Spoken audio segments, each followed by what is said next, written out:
본인의 말과 습관과 걸음걸이를 담습니다. 제자는 존경하는 스승의 인격과 가르침을 담습니다. 청소년은 자기가 좋아하는 연예를 담습니다. 어떤 교회 부목사는 자기가 좋아하는 담임 목사의 음성과 설교 기법을 담으려고 흉내내기도 합니다. 이렇게 자기가 좋아하고 존경하는 분의 삶을 닮으면서 받음사를 개발하는 것은 자기 발전에 참으로 유익한 것입니다. 사도 바울은 예수 그리스도를 닮기를 그토록 원했습니다. 고린도전서 11장 1절을 보면 내가 그리스도를 본받는 자 된 것 같이 너희는 나를 본받는 자가 되라고 했습니다.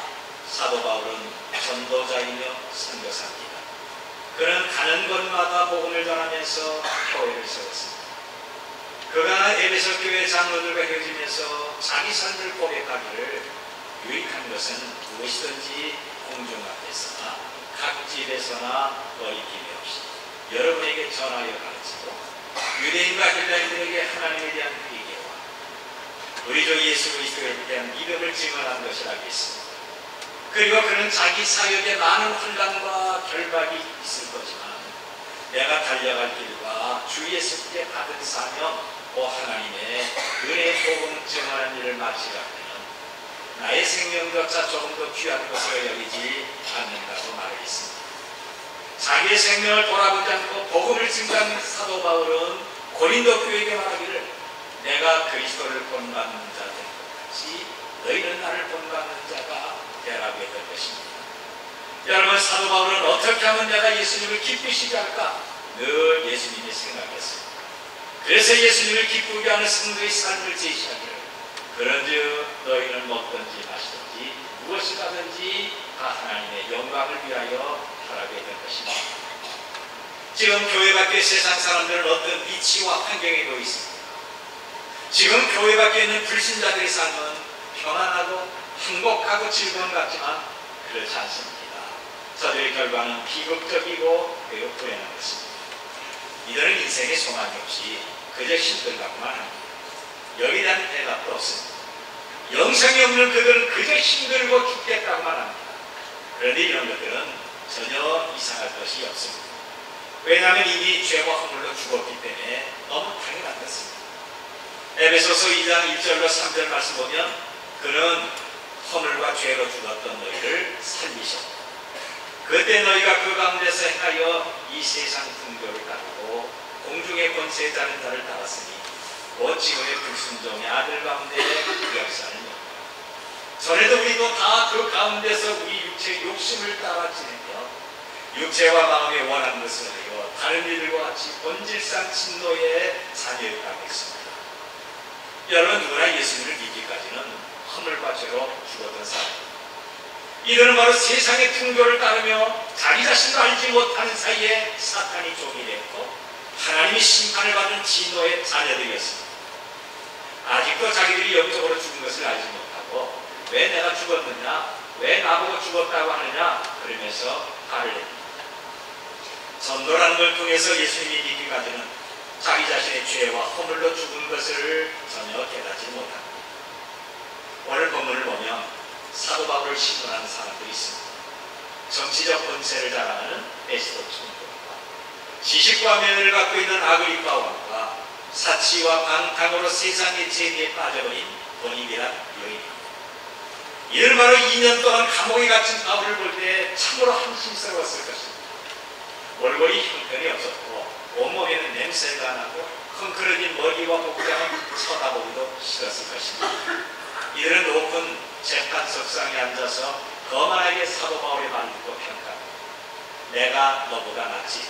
사는 것이 낫고 인생 재미가 낫고 돈 버시는 것이나 사회적 위치가 훨씬 낫잖아. 너는 나에게 예수라는 사람을 말하지만 도대체 너는 나보다 나은 것이 무엇이냐. 그런데 사도 바울은 자기보다 낫다고 생각하는 사람에게 당당하게 예수님을 전하면서 자기처럼 되기를 원한다고 말을 했습니다. 여기 29절 보면 바울이 이르되 말이 적으나 많으나 당신뿐 아니라 오늘 내 말을 듣는 모든 사람도 다 이렇게 결박된 것 외에는 나와 같이 되기를 하나님께 원하나이다. 여러분, 우리는 이 시대의 복음을 증거하기 위해서 하나님 앞에 두루받은 제자들입니다. 내가 만나는 사람이 어떤 환경과 어떤 자리에 있든지 당당하게 복음을 말하고 전해야 되는 것입니다. 예수 생명이 없어 미래를 보지 못하고 이미 사망의 선고받아 지옥으로 향하고 있는 사람들에게 우리는 신령한 눈을 뜨게 하고 천국의 안내자가 되어야 됩니다. 그래서 우리는 항상 예수님을 말하고 증거해야 됩니다. 오늘 이 본문이 우리에게 주시는 말씀의 내용이 어떤 것입니다. 가장 큰 복은 생명의 복이라고 하는 것입니다. 여러분, 사람이 병들고 가난해도요, 내가 살고 있는 것이 큰 복임을 기억하셔야 됩니다. 아무리 돈이 많고 좋은 시설이 있는 집에서 살고 내가 많이 공부하고 신체가 건강하고 사회에서 덕망이 있어도 내 생명을 잃어버린다고 한다면 지금까지 누리고 갖고 있는 모든 것이 무슨 소용이 있겠습니까? 현재 살아서 숨쉬고 있는 것만 해도 감사해야 되고, 내가 살아서 내 발로 이 자리에 나와 예배하는 것만 갖고도 하나님 앞에 얼마든지 감사해야 됩니다. 생명이 우선입니다. 사는 것이 중요한 것입니다. 결혼해서 자녀를 갖기 원하는 어떤 신혼부부에게 임신이라는 반가운 소식이 전해졌습니다. 의사의 진단을 받자 말과 행동을 조심하면서 아기에게 좋다는 음식을 먹고 퇴근을 시작합니다. 안방의 천장과 거실과 벽에 온통 건강하고 예쁜 아이의 사진을 붙여놓고 매일같이 그 아이를 보면서 내 뱃속의 아이는 이 아이보다 더 예쁘고 건강하고 지혜롭기를 소망합니다. 그러면서 생각하고 말하는 것 음식까지 조심합니다. 그러다가 때가 돼 아이를 출산할 때 극심한 고통을 겪다가 그만 사살해버린다고 한다면 얼마나 가슴이 아프고 슬프겠습니까? 그동안의 모든 노력과 고생과 수고가 다 물거품이 됩니다. 그런데 어린아이가 부모가 기대한 것만큼 못생기고 울음소리가 쉬우지 않아도 건강하게 출산한 것이 얼마나 큰 감사도 축복이 되겠습니까? 여러분, 아무리 잘생기고 예쁜 아이라도 그 아이가 죽어나온다면 잘생긴 것이나 예쁜 것이 무슨 소용이 있겠습니까? 그동안에 빼고 수고가 되고 좋은 엄마, 좋은 아빠가 되기 위한 소박한 꿈도 무슨 소용이 있겠습니까? 사람은 생명이 있어야 합니다. 사는 것이 중요한 것입니다. 여러분, 지금 우리 가족들에게는 그리스도의 생명이 있습니다.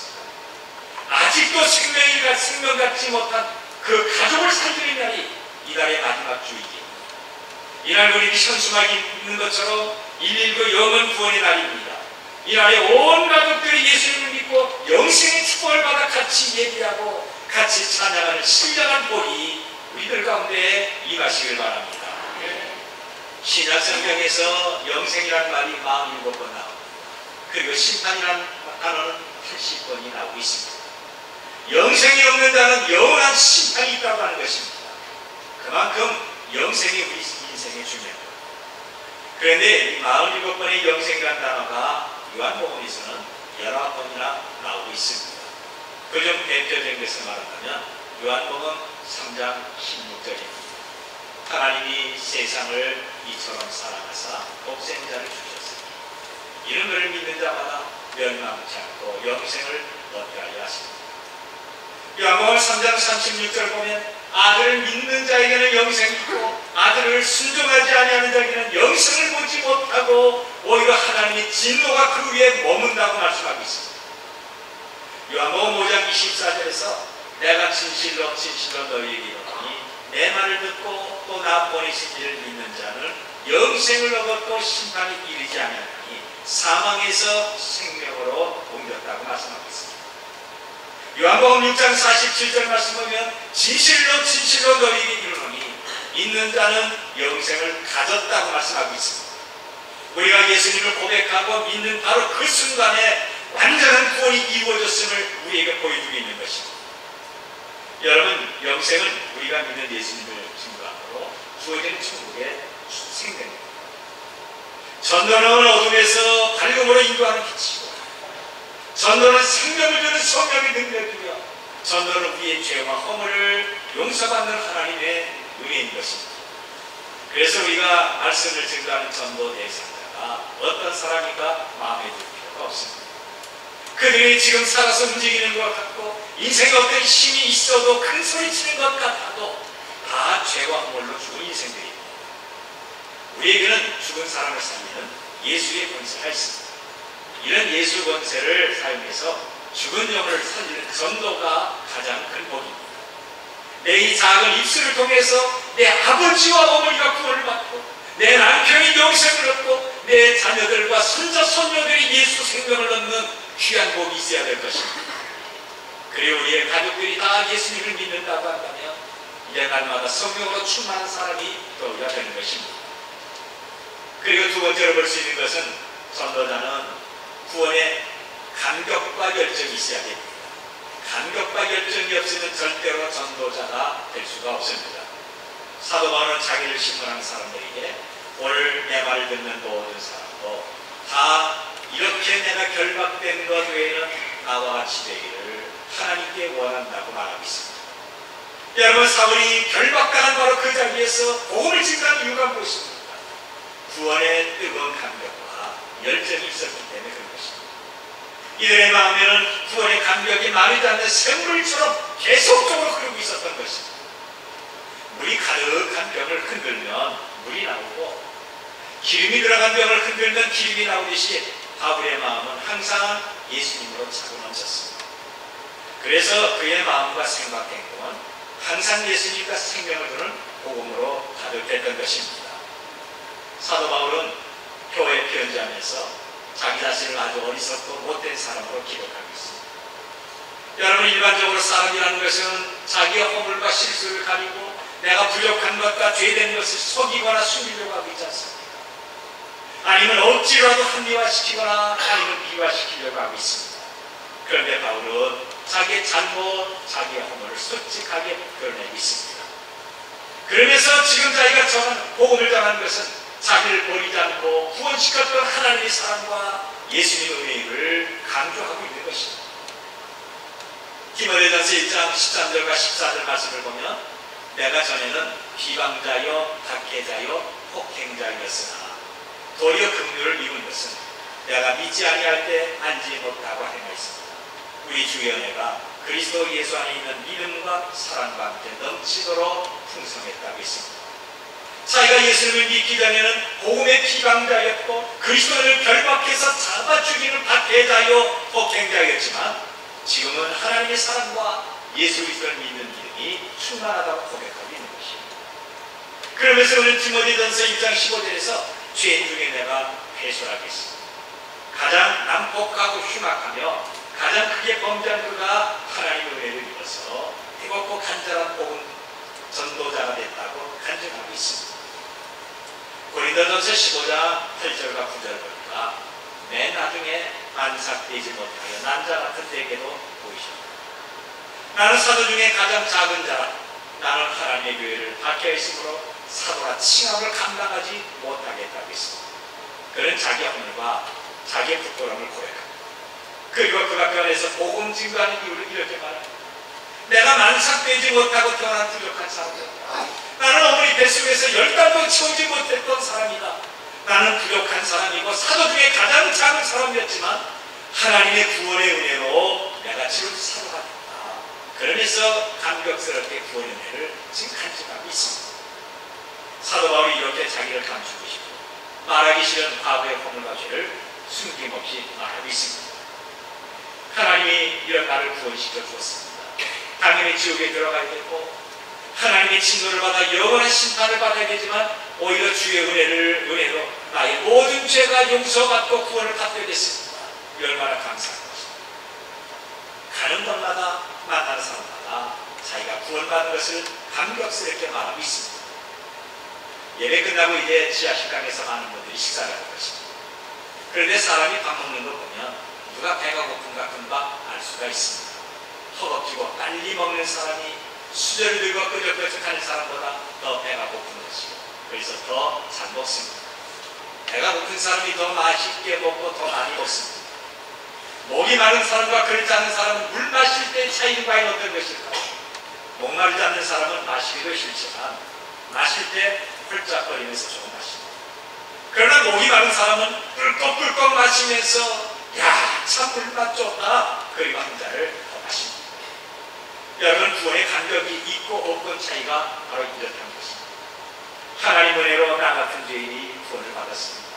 예수님이 나를 구원하기 위해서 십자가에 못 박혀 죽으셨습니다. 그리고 감격하는 사람은 주의 일에 아주 적극적이고 열심히, 이런 사람을 보면 예배하는 것이나 기도하는 것이나 전도하는 것이나 11조와 감사를 하고 헌신하는 모든 일에 다른 사람보다 더 적극적이고 열심히, 이런 성도를 보면 원래 베스도 총독이 바울에게 말한 것처럼 예수님과 교회에 미친 것입니다.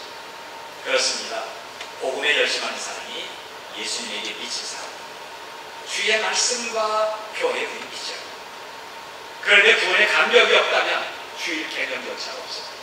예배하는 것이나 교회 헌신과 기도와 전도에 전혀 관심이 없고 충격도 없습니다. 오히려 불평하고 비난하고, 힘들다고, 내가 시간이 없다고, 내가 피곤하다고, 이런 일은 쓸데없는 일이라고, 그리고 돈 든다고 불평하고 비난만 하고 있는 겁니다. 그토록 당신의 가족을 구원하기 위해서 교회에서 기도하고 힘쓰는데 왜 이런 일을 하느냐고 하는 것입니다. 집에는 불신 남편이 있고 불신 부모와 자녀들 위해서 교회에서 119 영혼 운동을 하는데, 그리고 새벽 기도는 바로 내 자신과 자녀와 아직도 예수님 믿지 않는 불신 이웃을 축복하고 구원한다고 했는데도 관심도 없고 마음도 없습니다. 그저 모든 것이 귀찮고 모든 것이 부담이 되더니 너나 잘해봐라, 나는 나가라, 이런 것들이 예수님께 미친 게 아니라 세상에 미친 것입니다. 여러분, 교회 직분을 갖고 있으면서도 그토록 오랫동안 예수님 믿고 교회 봉사하면서도 왜 간격과 열정이 없습니까? 여러 가지 이유가 있겠습니다만 바울처럼 죄인의 신분을 갖고 있지 않았어요. 자칫 의인이라고 생각합니다. 구원의 간격이 없기 때문에 그럽니다. 나는 의인이다, 나는 체면이다, 나는 너와 신분이 다르고 직분도 다르다, 내가 너보다 훨씬 더 낫다, 그러면서 자기를 죄인의 자리에서 제외시킵니다. 아니면 여러 가지 합리화를 되거나 자기를 승화시키는 겁니다. 나는 하고 싶은데 몸이 아프다, 나 시간 없다, 나 이것이 없다, 다른 사람이 대신할 거다, 나는 너와 다르다, 이런 것들은 너라 하는 것이다, 나는 하면서 자기를 다른 사람과 차별하십니다. 여러분, 우리가 정말 의인입니까? 우리가 정말 죄인의 자리에서 벗어났습니까? 아닙니다. 우리가 예수님을 믿어도 여전히 심판받을 죄인입니다. 다만 십자가 보혈로 죄를 씻어주시고 의롭다고 인정받은 것뿐이지 여전히 심판받을 죄인입니다. 그런데 죽을 죄인이 살 길을 얻었고 진노의 심판을 받을 죄인이 주의 사랑을 입게 되겠습니다. 어찌 구원의 감격을 잊어버리겠습니까? 지금 이 시대에는 많은 운유가 사용되고 있습니다. 과거의 5.6도, 4.5점 2대대, 그리고 지금은 모든 것을 포기한다는 3포, 5포, 7포 등이 바로 그것입니다. 한동안 젊은 정치를 가리켜 386 세대라고 했습니다.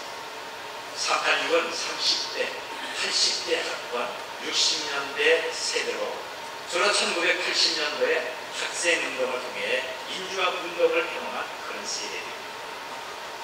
그런데 486 세대는 대학교 시절에는 공부를 전혀 하지 않고 데모만 하다가 정치인이 되거나 아니면 회사 임원이 되면서 민주투사라고 큰 소리 치는 사람들입니다. 바로 이들은 공부하지 않아서 지식이 부족하지만 다른 사람보다 더 권력과 돈에 대한 탐욕, 누구보다 민감하고 후합스럽습니다.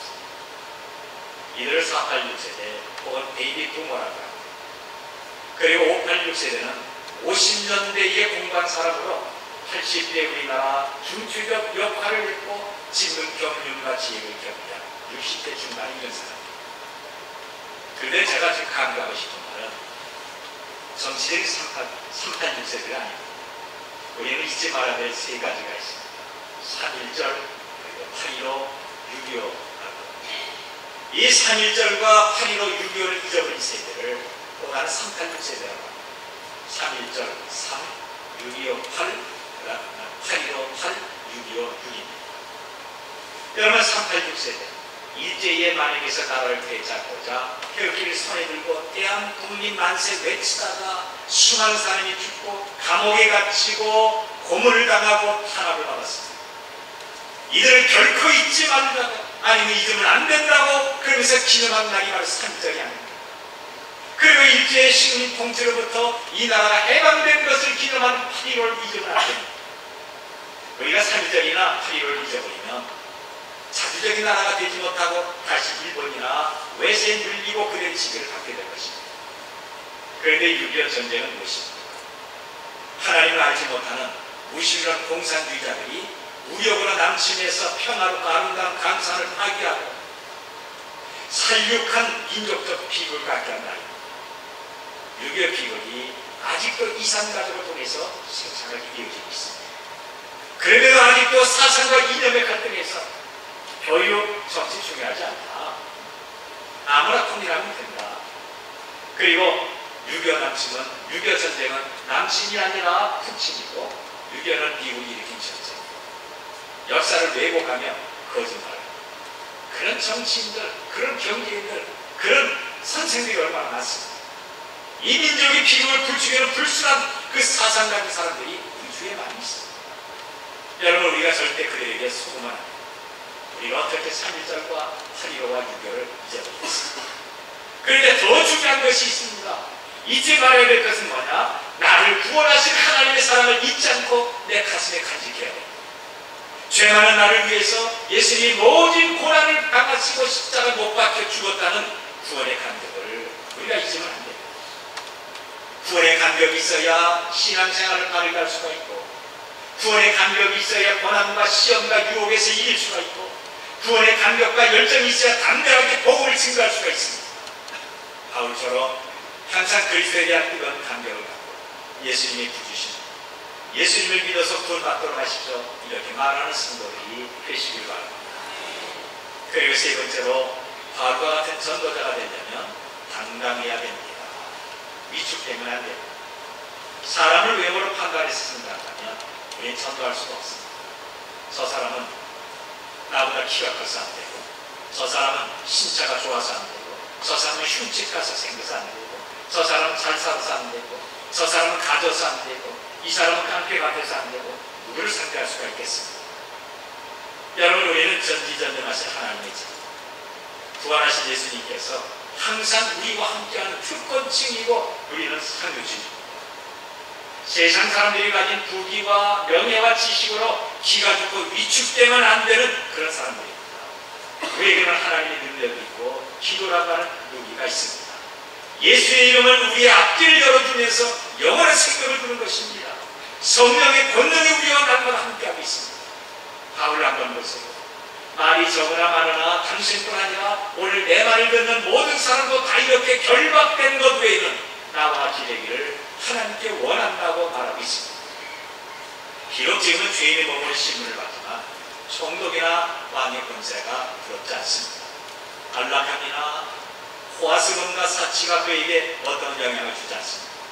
지금 갖고 있는 것 가지고 큰소리치고 잘난 척한 것도 잠시 후에는 하나님의 공의로움으로 영원한 지옥의 불심판을 받게 된 것. 그런데 바울은 지금 자리가 없습니다. 명예도 없고 부귀와 지위도 없지만 천지를 지으신 하나님의 자녀라는 사실 하나만 가지고도 당당했습니다. 오늘 우리는 이런 자부심을 가져야 됩니다. 과거 제 친구 하나가 아주 늦게 결혼했습니다. 천주교 신자와 결혼했는데 결혼식장이 성당이었습니다. 목사가 가야 되느냐 말아야 되느냐, 그러다가 너무 막연한 친구이기 때문에 결혼식에 참석을 했습니다. 그런데 결혼식 직전에 그 친구가 저를 보더니 자기 결혼에 증인이 들어가라고. 천주교는 결혼 사역할 때 결혼 증인이 있어야 됩니다. 사인해야 됩니다. 처음에는 사인하다가 친구 결혼식 때 증인도 못하는 사람이 어떻게 친구라고 할 수가 있을까? 그래서 신랑 결혼에 증인이 됐습니다. 결혼식 중간에 주의하는 신부가 신랑 측 증인을 그 자리에서 일어서라고 합니다. 저는 일어섰습니다. 결혼 증인으로 오른손 들고 선수하라고 하는 겁니다. 저는 허리를 일자로 피면서 어깨를 쭉 피고 그 다음에 증인으로 손을 아주 높이 들었습니다. 결혼식이 끝나자 다른 친구가 말해요. 신목사, 손을 이렇게 들면 되는데 왜 이렇게 가슴을 휘짝 피고 거만할 정도로 손 들었냐고 하죠. 신부 측 증인을 보니까요, 우정하면서 이러고 들더라고요. 나는 쫙 비었습니다. 너무 비었습니다. 친구의 말을 듣고 제가 이렇게 대답했습니다. 야, 나는 전지전능하신 하나님의 아들인데 어떻게 가슴 오그리고 허리 구부러거리면서 내가 신부의 눈치를 보면서 슬그머니 손들겠느냐. 나 당당한 하나님의 사람이야. 그때 결혼한 그 친구는 부부가 지금 교회 집사가 됐습니다. 여러분, 우리 사람의 눈치 보면 절대 안 됩니다. 예수님 믿자고 할 때 남편이 나를 어떻게 할까 미리 생각하면서 기죽으면 안 되는 거죠. 교회 가자고 할 때 지금까지 불교나 다른 종교를 가졌던 내 시부모님이 약간치지 않을까. 그래서 아무 말 못하고 속으로 주여 주여 하면 안 된다고 하는 것입니다. 가까운 관계하십니다. 성령께서 도와주시는 것입니다. 어느 분이 전도하기 위해서 빈대떡을 만들어서 이웃집으로 갔습니다. 여러분, 그 빈대떡 만들면서 얼마나 기도 많이 했을까요? 하나님, 맛있게 해주세요. 그리고 이거 먹을 때 그 사람이 내 말도 듣고 이거 빈대떡 한 장 먹고 예수님 좀 믿게 해주세요. 그래서 빈대떡 가지고 옆집으로 갔습니다. 옆집 보니까 빈대떡 가지고 왔는데 대문에서 어떻게 받고 그냥 보내겠습니까? 들어오세요. 그래서 들어가서 거실에서 앉으니까 여러 가지 살림 도구가 눈에 다 들어오는 자기 집과 비교가 안 됩니다. 그래서 전도하는 걸 다 잊어버리면서 이방저방을 구경 다니면서 이 아파트는 얼마입니까? 매매 가격이 얼마입니까? 장롱은 얼마입니까? 저 냉장고는 몇 리터짜리입니까? 이런 거 물어보고 돌아갔습니다. 여러분, 우리는 돈으로 환산할 수 없는 은혜가 있습니다. 장롱이 얼마인가? 승강차가 어떤 거 타고 다니는가? 한 달에 돈을 얼마나 버는가? 이건 별거 중요한 것이 아닙니다. 우리의 생각과는 아무런 관계가 없습니다. 우리 바로 생명 살리는 하나님의 자녀로 절대적인 예수님의 권세를 가졌습니다. 나에게 있는 것은 재주 그리고 지식과 재물이 아니라 내 손에 쥐어진 예수님의 권세라고 하는 것입니다. 고린도서 6장 2절 말씀 보니까 내가 은혜 받을 만한데 너를 듣고 구원의 날을 너를 도왔다 하셨으니 보라 지금은 은혜 받을 만한데요. 보라 지금은 구원의 날이 되었습니다. 디모데후서 4장 2절 보니까 너는 말씀을 전파하라. 때를 얻든지 못 얻든지 항상 심술하고 있습니다. 여러분, 우리는 천지를 지으신 전능하신 하나님이 우리와 함께하고 있습니다. 저와 여러분에게는 예수의 권세, 죽음의 권세를 이기신 예수님이 항상 함께하고 있는 것입니다. 이거 전파하는 사람들에게 성령께서 담대함과 이적된 능력을 베풀어 주시는 것입니다. 예수님은 우리에게 이렇게 말씀하십니다. 내가 이것을 너희에게 이르면 내 안에서 평안을 누리게 하게 합니다. 세상에서 너희가 환난을 당하나 담대하라. 내가 세상을 이겨. 여러분, 세상을 이기신 우리 주님이 전도할 때 나를 도와주고 있는 것입니다. 하나님은 아직 나타나지 않는 미래 사건과 복음을 증거할 때 당하는 불안과 두려워하는 마음을 갖는 우리에게 이렇게 말씀하십니다. 두려워하지 말라. 내가 너와 함께합니다. 놀라지 말라. 나는 네 하나님이다. 내가 너를 굳세게 하리라. 참으로 너를 도와주리라. 참으로 나의 의로운 오른손으로 너를 보라, 내게 놓아둔 자들이 수치와 욕을 당할 것이요 너와 다투는 자들이 아무것도 아닌 것 같이 될 것이며 멸망할 것이라. 내가 찾아도 너와 싸우던 자들을 만나지 못할 것이요 너를 치는 자들은 아무것도 아닌 것 같고 소망같이 되리니 이는 나 여호와 너의 하나님이 내 오른손을 붙들고 내게 이르기를 두려워하지 마라. 내가 너를 도우리라. 이 말씀 마음에 새기길 바랍니다. 힘을 냅시다. 담대하게 예수님을 말하고 전합시다. 아직도 예수님을 알지 못하는 내 가족들에게 예수 생명을 넣어주기로 하십시다. 복음을 전하다 당하는 환난과 고난 이런 것을 두려워하지 마십시다. 더 이상 두려워하지 말고 더 이상 주저하지도 말고 속히 복음을 전하도록 하십시다. 바울 같은 전도자가 되도록 하십시다. 오늘 내 말을 듣는 모든 사람도 다 이렇게 나와 함께 되기를 하나님께 원한다는 확신을 갖고 능력 있게 복음을 전하면서 성령의 역사를 나타내는 하나님의 사람들이 되시기를 주님의 이름으로 축원합니다.